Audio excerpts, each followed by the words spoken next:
Bienvenue dans The Truman Show. Lui, c'est Julien. Et lui, c'est Saïd. On va vous assommer aujourd'hui avec des comédies musicales On y a pensé avec les sorties récentes de West Side Story qui étaient dans ta shortlist du récap 2021. ou Cyrano. Mais ne vous inquiétez pas, on a choisi des films bien décalés, Politiquement incorrect, sulfureux et révérencieux. ce sera pas la mélodie du bonheur. Donc fermez bien vos parapluies parce qu'on va pas chanter sous la pluie. Et on envoie le générique. En chanson. Ta-la-la-la-la-la. Ta-la-la-la. On dirait Code Quantum. Non, le vrai générique. Le vrai Allez. générique, c'est mieux.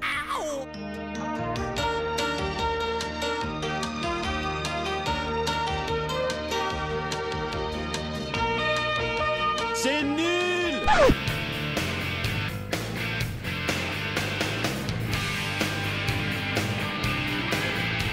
La première comédie musicale dont on va parler, ça me rappelle un peu notre émission sur Bill et Ted, hein. C'est Reefer Madness, The Musical Movie, d'Andy Flickman, en 2005, produit par Showtime. C'est un film qui est sorti en France le 1er mars 2006. Et ben, on est en 1936, dans une petite ville des États-Unis. Des parents d'élèves sont réunis par un conférencier et qui essaie de les alerter sur les méfaits de la drogue et surtout de la marijuana sur leurs enfants. Le conférencier, c'est joué par l'excellent Alan Cummings. C'est le narrateur qui suit l'histoire de Jimmy Harper, joué par Christian Campbell. Oui, c'est le frère de Neve Campbell, cette fois-ci ça marche, et de Mary Lane, qui est jouée par Kristen Bell, que vous connaissez tous sous le pseudo de Veronica Mars. À l'origine de ce film, il y avait un film de propagande qui était passé dans les écoles américaines qui s'appelle Tell Your Children, qui était connu pour son mauvais jeu et les adolescents se moquaient de ce film-là. Qui date de 1936. Ce film de propagande a donné lieu à une pièce dans les années 2000. Les producteurs, ils ont eu cette idée de transposer l'action de cette pièce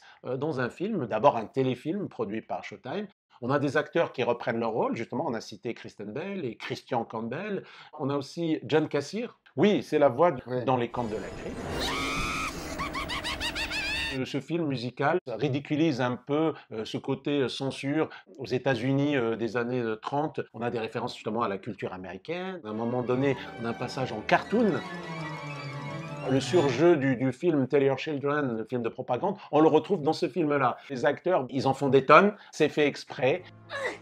Shut up, bitch! À la fin, comme dans toute bonne comédie musicale, la morale est sauve. Ah. Mais la fin n'est pas que celle que vous attendez. Donc, il y a quand même des choses assez référencieuses, dont notamment une scène de zombies, quand les fumeurs partent dans leur délire. On est vraiment très très loin. Ce film est un ovni planant et qui fait penser justement au Rocky Horror Picture Show. C'est une comédie musicale qui ne nous roule pas dans la farine. Elle joue à fond bien sûr la carte de la parodie hystérique, bouffonne. Elle épingle un peu les petites valeurs à l'américaine. On passe d'un personnage à un autre et on joint le futile à l'agréable. Une vraie bouffée d'insolence grinçante. C'est un film qu'il faut absolument voir. Il aurait dû faire un tabac à sa sortie. Il aurait pu être encore plus culte. Et j'en mettrai mon herbe à couper.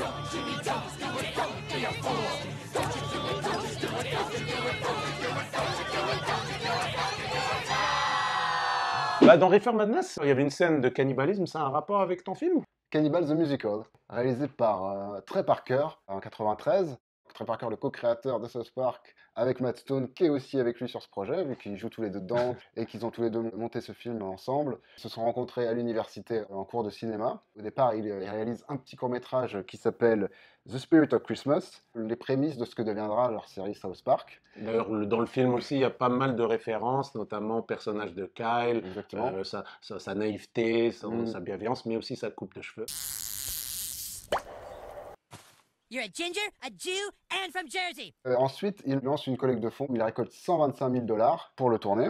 Ils vont tourner pendant les week-ends et les vacances de printemps 93. Certains membres de l'équipe racontent que du coup, ils ont raté leur année parce que le projet leur prenait trop de temps. Ce qui a lancé le projet, c'est un peu le ressentiment de Parker parce que sa copine de l'époque qui devait épouser l'a trompé. Elle s'appelle Liane Adamo. Il a décidé d'appeler le cheval du personnage principal Liane en référence à sa copine Qu'il a quitté. qu'il aime et qui est déloyale, comme le cheval dans le film. Oui. C'est inspiré de l'histoire vraie d'Alfred Pecker. Ça se passe en 1874 dans les montagnes du Colorado. Donc un petit groupe de 5 personnes part en expédition dans un hiver très, très froid. Ils se perdent et Alfred Pecker se retrouve à devoir manger ses camarades. L'acte de cannibalisme a été démontré, mais on ne sait toujours pas si Alfred Pecker les a assassinés ou ils sont morts de froid et il les a mangés après. Donc il y a toujours cette ambiguïté-là qui reste, qui est d'ailleurs traitée dans le film, où ça commence avec son procès. Trey Parker, lui, à la base, ce qui intéresse, c'est la musique. Et c'est quelque chose qui va se retrouver dans toute sa carrière. C'est un fan de comédie musicale. On va retrouver ça bien sûr dans South Park, dans Team America, dans tous ses films, quasiment dans tous ses films, ouais. Jusqu'à la consécration, sa comédie musicale sur Broadway, The Book of Mormon. Ce qui est très intéressant, c'est qu'on voit que déjà là, il a un vrai talent pour la composition de chansons. Enfin, moi, je trouve que toutes les chansons sont vraiment à la fois drôles et aussi très, très bien écrites. Hein. L'histoire d'Alfred Pecker avait déjà été adaptée au cinéma dans un film pas très connu qui s'appelle The Legend of Alfred Pecker. Et plus tard, qui servira d'inspiration à un très bon film qui s'appelle Vorace d'Anthony Burn. Le film, au départ, il sort en 93, mais c'est une projection qui a lieu pour les étudiants de l'université. Mais c'est des années plus tard, en 96, que Lloyd Kaufman de la fameuse firme La Trauma qui produit des films de série B, voire Z, complètement déjantés, avec un esprit corrosif et politiquement incorrect, qui correspond totalement à l'esprit de Parker et de Matt Stone, qui va racheter le film, et là, il aura une exploitation vidéo, et le film va devenir culte. C'est lui qui lui a demandé de changer le titre du film. Oui, alors il a changé le titre du film parce qu'au début, il s'appelait Alfred Pecker Musical, et il leur a dit qu'effectivement, à part au Colorado, où l'histoire est très connue, dans le reste des États-Unis, Alfred Pecker n'était pas aussi connu, donc il valait mieux l'appeler Cannibal the Musical. Le film va gagner en popularité, ça deviendra un peu culte pour un noyau de fans, au point qu'il sera adapté pour de vrai en comédie musicale. Si vous voulez découvrir les débuts de Trey Parker et Matt Stone, et les origines de South Park, voilà, donc jetez-vous sur ce film. And maybe we'll all die. So let's build a snowman. We can make him our best friend. We can make him tall. Oh, we can make him not so tall. Snowman. Allez, on va élever la note. Litzmania, un film qui date de 75, réalisé par Ken Russell. Je sais, c'est pas le frère de Chuck Russell, l'autre réalisateur, et ce n'est pas non plus le frère de Kurt Russell. Ken Russell, lui pour le coup, c'est un réalisateur anglais, connu pour Les Diables, qui a aussi réalisé Tommy avec Roger Daltrey.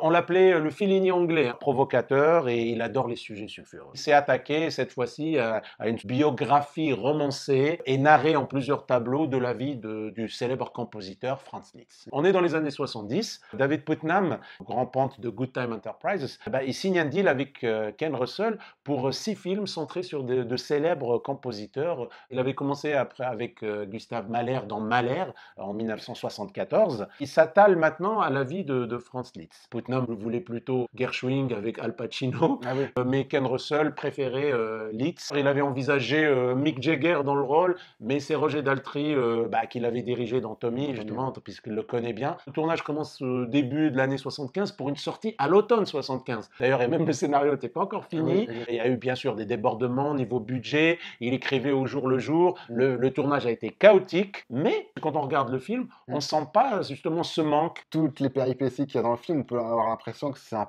patchwork de trucs qui part dans tous les sens, alors que effectivement le film a une cohérence. Quand on connaît tout ça, ça paraît presque miraculeux. Beaucoup de choses qu'on voit dans le film, elles ont été improvisées sur place.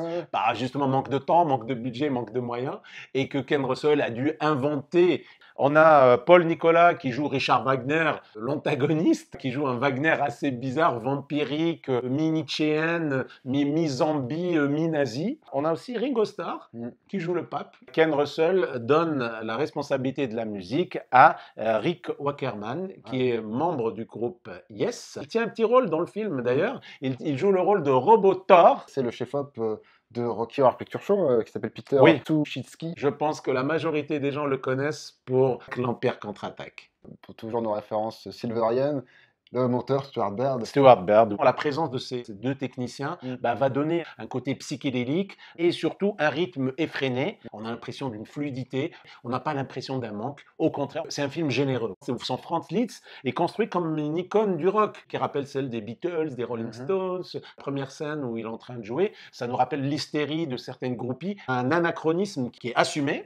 C'est un vrai opéra rock mélangé avec des musiques de Franz Liszt. C'est quelque chose qui pourrait être indigeste, mais dans le film, ça passe crème, comme diraient les jeunes. On a des références aux super-héros. Et on en parle de Superman, on parle de Wonder Woman, et on a son sigle, son effigie. Et bien sûr, on a parlé tout à l'heure de Robot Thor. C'est ça, Ce film, il est baroque, il est anarchiste, anachronique, irrévérencieux. C'est un véritable trip visuel qui n'existe plus aujourd'hui. On n'en voit pas des films comme ça. Et c'est vraiment un chef-d'œuvre à voir absolument.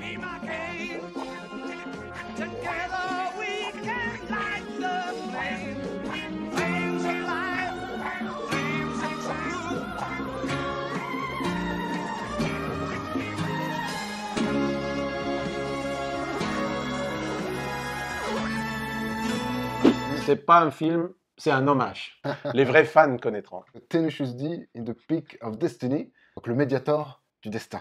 Sorti en 2006, l'origin story du groupe Tenacious D, qui est un groupe qui existe vraiment, composé de Jack Black et de Kyle Gass. Tenacious D, en fait, du coup, c'est un groupe qui est formé en 1994. Ils se rencontrent par le biais de l'Actor Gang, un comedy club de Tim Robbins. En 97, ils vont commencer une série sur HBO qui durera 3 ans avec assez peu d'épisodes. Ils sortent leur premier album seulement après la série en 2001. L'album sur lequel figure leur premier single, Tribute, est réalisé par Liam Lynch, le futur réalisateur de ce Tenacious D dont on parle aujourd'hui. Au fil des années, quand même, ils font aussi des apparitions dans des émissions, notamment au Saturday Night Live. Pendant plusieurs années, ils cherchent à monter ce film. Les personnages donc s'appellent JB et KG, donc d'après les initiales des 2 membres du groupe. On suit l'enfance de JB dans le Missouri, dans une famille assez religieuse. Meatloaf fait le père de Jack Black, qui l'interdit d'écouter du rock'n'roll, mais il va recevoir l'appel du grand Ronnie James Dio, qui va l'inciter à poursuivre sa quête du rock'n'roll. C'est une véritable quête dont il s'agit. La structure du film reprend un peu une épopée médiévale. Jack Black monte à Hollywood pour devenir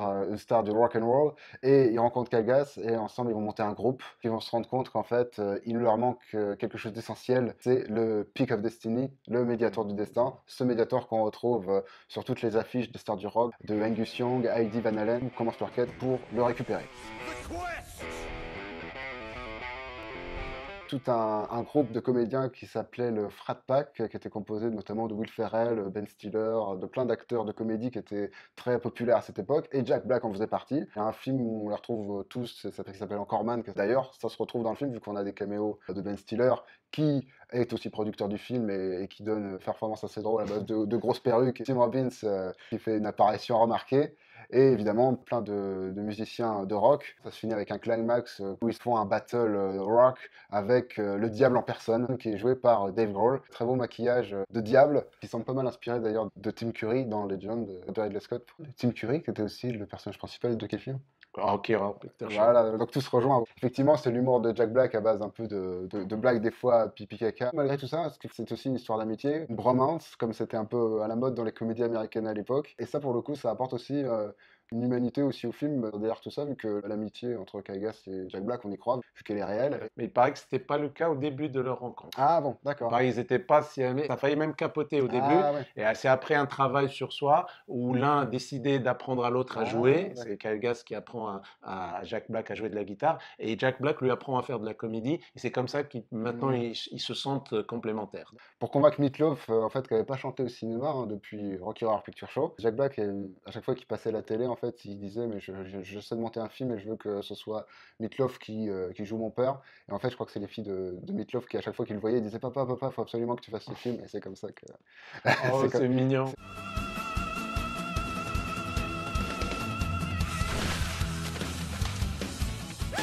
J'espère que cette sélection de films vous aura donné envie de pousser la chansonnette et pas que sous la douche. Et en attendant la prochaine émission, n'oubliez pas de nous mettre un beau pouce bleu. Faites sonner la cloche et n'oubliez pas de vous abonner pour ne pas rater les prochaines émissions. Et dites-nous en commentaire quelles sont vos comédies musicales préférées. On va se quitter avec une petite chanson qu'on vient de composer. Allez, c'est juste pour vous, exclusivité mondiale, Allez. The Truman Show en concert live. Allez, A one, à two. a three.